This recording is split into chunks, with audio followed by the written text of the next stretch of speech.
The Great Debaters is a very good film. I feel a little disappointed only in the fact that I wanted to be an incredible film because I heard very good things about this, and I love excellent debating, excellent use of words and speeches and such, and this movie did have a lot of that, and even more than just the big debates and the speeches, which are kind of treated like battles and like any other like sports movie, let's say. There's just lots of little quotes and bits of advice and expressions that are just brilliant. Denzel Washington, for directing this movie, is actually in it quite a bit, and I know that's not an easy thing. I think his earlier film, he had a small role in it, and behind the scenes most of the time. This isn't really Denzel's movie, though, necessarily, although he's in it as much as anyone. It really is about the debating team, which is 4 people, 3.5, I guess, of, who's going through the different debates with the different schools and such.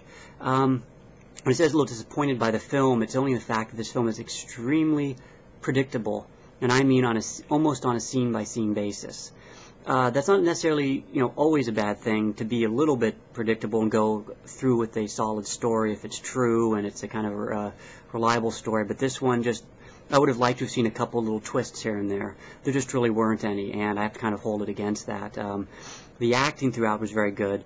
Denzel, is Denzel, and he's always good. Forrest Whitaker, I keep forgetting how good he is, and there's a scene when they play off each other in this film that's just very well done, and you're thinking, wow, these are 2 great actors, and I have to think they must have done this before in another movie. If not, this is really, this is almost like, Al Pacino and Robert De Niro meeting in Heat or something for the first time, because these guys are both very good and have had very different career paths, not really competing for one another like De Niro and Al Pacino, but probably a little bit.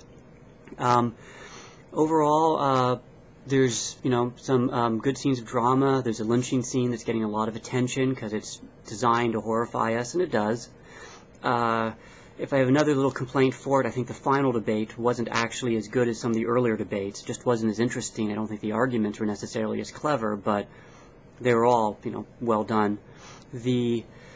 I noticed, too, that I read this in another review, actually, that Ebert had pointed out that the debate team never really had the difficult side of the argument, and I don't want to hold that against the movie, but he's right, it would have been interesting if they'd actually had the argument side they didn't agree with. And you might say, well, those aren't the more interesting or better arguments because they're wrong, but actually the other teams did a very good job of debating it, enough to be interesting. So, overall, I recommend this movie highly. It's not going to be around much longer. I think the movie got rushed for the Oscars, to be nominated for Oscars, which is a shame because it didn't really get any nominations, so it's being pulled from theaters, being replaced by the Oscar nominees. So if you're watching this now, you probably have, if it's still out, you probably have a day more to see it. So try to catch it.